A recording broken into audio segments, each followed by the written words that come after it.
ಕೆಲ ದಿನಗಳ ಹಿಂದಷ್ಟೇ ಬಿಜೆಪಿ ಸೇರಿರೋ ಗಾಲಿ ಜನಾರ್ದನ ರೆಡ್ಡಿಗೆ ಇದೀಗ ಪಕ್ಷದಲ್ಲಿ ತನ್ನ ವರ್ಚಸ್ಸು ಹೆಚ್ಚಿಸಿಕೊಳ್ಳಲು ಹೆಚ್ಚು ಬೆವರು ಸುರಿಸಬೇಕಾದ ಅನಿವಾರ್ಯತೆ ನಿರ್ಮಾಣವಾಗಿದೆ.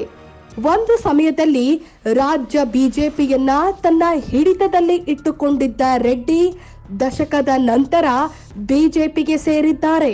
ಪಕ್ಷದಲ್ಲಿ ಸಾಕಷ್ಟು ಬದಲಾವಣೆಗಳು ಆಗಿರೋದ್ರಿಂದ ಲೋಕಸಭಾ ಚುನಾವಣೆಯಲ್ಲಿ ಕಲ್ಯಾಣ ಕರ್ನಾಟಕ ಭಾಗದಲ್ಲಿ ಹೆಚ್ಚಿನ ಸ್ಥಾನ ಗೆಲ್ಲುವ ಮೂಲಕ ತಮ್ಮ ಶಕ್ತಿ ಸಾಮರ್ಥ್ಯವನ್ನ ಮತ್ತೊಮ್ಮೆ ಓರೆಗಲ್ಲಿಗೆ ಹಚ್ಚಬೇಕಾದ ಅನಿವಾರ್ಯತೆ ಉಂಟಾಗಿದೆ.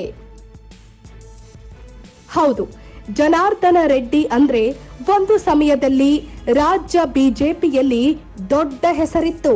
ದಕ್ಷಿಣ ಭಾರತದಲ್ಲಿ ಮೊದಲ ಬಾರಿಗೆ ಬಿಜೆಪಿ ಸರ್ಕಾರ ರಚನೆಯಲ್ಲಿ ಜನಾರ್ದನ ರೆಡ್ಡಿ ಪಾತ್ರ ಕೂಡ ಮಹತ್ವದ್ದಾಗಿತ್ತು. ಒಂದು ಸಮಯದಲ್ಲಿ ಇಡೀ ರಾಜ್ಯ ಬಿಜೆಪಿಯನ್ನ ತಮ್ಮ ಹಿಡಿತದಲ್ಲಿ ರೆಡ್ಡಿ ಇಟ್ಟುಕೊಂಡಿದ್ರು. ಆದ್ರೆ ಗಣಿಗಾರಿಕೆ ಪ್ರಕರಣದ ಉರುಳು ಸುತ್ತಿಕೊಂಡ ನಂತರ ಬಿಜೆಪಿಗೆ ರೆಡ್ಡಿ ಅಪಥ್ಯವಾಗಿದ್ರು. ಹೀಗಾಗಿ ರೆಡ್ಡಿಗೂ ಬಿಜೆಪಿಗೂ ಯಾವುದೇ ಸಂಬಂಧವಿಲ್ಲ ಅಂತ ಸ್ವತಃ ಅಮಿತ್ ಶಾ ಹೇಳಿದ್ರು.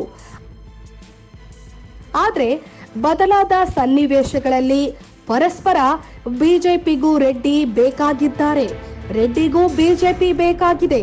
ಹೀಗಾಗಿ ಜನಾರ್ದನ ರೆಡ್ಡಿ ಮತ್ತೊಮ್ಮೆ ಬಿಜೆಪಿ ಪಕ್ಷವನ್ನ ಸೇರಿದ್ದು ಪಕ್ಷದಲ್ಲಿ ತಮ್ಮ ಎರಡನೇ ಇನ್ನಿಂಗ್ಸ್ ಆರಂಭಿಸಿದ್ದಾರೆ. ಆದ್ರೆ ಅಂದಿನ ಬಿಜೆಪಿಗೂ ಇಂದಿನ ಬಿಜೆಪಿಗೂ ಸಾಕಷ್ಟು ವ್ಯತ್ಯಾಸಗಳಿವೆ. ಅಂದು ಕೇಂದ್ರದಲ್ಲಿ ಹೈಕಮಾಂಡ್ ಬಲಿಷ್ಠವಾಗಿರಲಿಲ್ಲ. ಹೀಗಾಗಿ ರಾಜ್ಯದಲ್ಲಿ ರೆಡ್ಡಿ ತಮ್ಮ ಹಿಡಿತವನ್ನ ಹೆಚ್ಚಾಗಿ ಸಾಧಿಸಿದ್ರು. ಆದ್ರೆ ಇದೀಗ ಕೇಂದ್ರದಲ್ಲಿ ಬಿಜೆಪಿ ಹೈಕಮಾಂಡ್ ತುಂಬಾ ಬಲಿಷ್ಠವಾಗಿದೆ. ರಾಜ್ಯದಲ್ಲಿ ಕೂಡ ಅನೇಕ ಬಿಜೆಪಿ ನಾಯಕರು ರೆಡ್ಡಿ ಹೇಳಿದ ಮಾತನ್ನ ಮೀರುತ್ತಿರಲಿಲ್ಲ. ಆದ್ರೆ ಇದೀಗ ಸಾಕಷ್ಟು ಬದಲಾವಣೆಗಳಾಗಿವೆ. ಹೀಗಾಗಿ ರೆಡ್ಡಿ ತಮ್ಮ ಎರಡನೇ ಇನ್ನಿಂಗ್ಸ್ ನಲ್ಲಿ ಇಂದಿನ ಬಿಜೆಪಿಗೆ ಯಾವ ರೀತಿ ಹೊಂದಿಕೊಳ್ಳುತ್ತಾರೆ ಅನ್ನೋ ಕುತೂಹಲ ಕೂಡ ಹೆಚ್ಚಾಗಿದೆ. ಇನ್ನು ಜನಾರ್ದನ ರೆಡ್ಡಿಗೆ ಇದೀಗ ಮತ್ತೊಮ್ಮೆ ಪಕ್ಷದಲ್ಲಿ ಹಿಡಿತ ಸಾಧಿಸಬೇಕಾದ್ರೆ ತಮ್ಮ ವರ್ಚಸ್ಸನ್ನ ಹೆಚ್ಚಿಸಿಕೊಳ್ಳಬೇಕಾದ ಅನಿವಾರ್ಯತೆ ಇದೆ. ಹೌದು, ಕಲ್ಯಾಣ ಕರ್ನಾಟಕ ಭಾಗದಲ್ಲಿರುವ ಕೊಪ್ಪಳ, ರಾಯಚೂರು, ಬಳ್ಳಾರಿ ಸೇರಿದಂತೆ ಚಿತ್ರದುರ್ಗದಲ್ಲಿ ರೆಡ್ಡಿಗೆ ಹೆಚ್ಚಿನ ಜನಪ್ರಿಯತೆ ಇದ್ದು ಅದನ್ನ ಬಳಸಿಕೊಂಡು ಈ ಕ್ಷೇತ್ರದಲ್ಲಿ ಬಿಜೆಪಿ ಅಭ್ಯರ್ಥಿ ಗೆಲುವಿಗೆ ಶ್ರಮಿಸಬೇಕಾಗಿದೆ. ಈ ಕ್ಷೇತ್ರದಲ್ಲಿ ಬಿಜೆಪಿ ಗೆದ್ರೆ ರೆಡ್ಡಿ ವರ್ಚಸ್ಸು ಸಹಜವಾಗೇ ಹೆಚ್ಚಾಗುತ್ತೆ. ಇನ್ನು ರೆಡ್ಡಿ ವರ್ಚಸ್ಸನ್ನ ಬಳಸಿಕೊಳ್ಳಲು ಮುಂದಾಗಿರೋ ಬಿಜೆಪಿ ನಾಮಪತ್ರ ಸಲ್ಲಿಕೆ ವೇಳೆ ಜನಾರ್ದನ ರೆಡ್ಡಿ ಉಪಸ್ಥಿತಿ ಸೇರಿದಂತೆ ಬಳ್ಳಾರಿ ಕ್ಷೇತ್ರವನ್ನ ಹೊರತುಪಡಿಸಿ ಉಳಿದ ಕ್ಷೇತ್ರದಲ್ಲಿ ಪ್ರಚಾರ ಮಾಡುವಂತೆ ಹೇಳಿದೆ. ಜೊತೆಗೆ ಪಕ್ಷದ ಗೆಲುವಿಗೆ ಶ್ರಮಿಸುವಂತೆ ಹೈಕಮಾಂಡ್ ನಾಯಕರು ರೆಡ್ಡಿಗೆ ಸೂಚಿಸಿದ್ದಾರಂತೆ.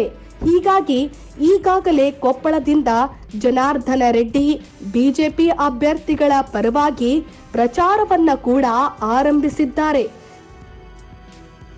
ದಶಕ ಕಾಲದಿಂದ ಬಿಜೆಪಿಯಿಂದ ದೂರವಿದ್ದ ರೆಡ್ಡಿ ಈಗ ಬಿಜೆಪಿಗೆ ಮರಳಿ ಬಂದಿದ್ದಾರೆ. ಆದ್ರೆ ಮೊದಲಿನಂತೆ ರೆಡ್ಡಿ ಬಿಜೆಪಿಯಲ್ಲಿ ತಮ್ಮ ಹಿಡಿತ ಸಾಧಿಸ್ತಾರಾ ಅನ್ನೋ ಕುತೂಹಲ ಹೆಚ್ಚಾಗಿದ್ರೆ ರೆಡ್ಡಿಗೂ ಕೂಡ ತಮ್ಮ ವರ್ಚಸ್ಸು ತೋರಿಸುವ ಸತ್ವ ಪರೀಕ್ಷೆ ಎದುರಾಗಿದೆ. ಇದರಲ್ಲಿ ರೆಡ್ಡಿ ಎಷ್ಟರ ಮಟ್ಟಿಗೆ ಯಶಸ್ವಿಯಾಗ್ತಾರೆ ಅನ್ನೋದು ಕಾಲವೇ ಉತ್ತರಿಸಲಿದೆ.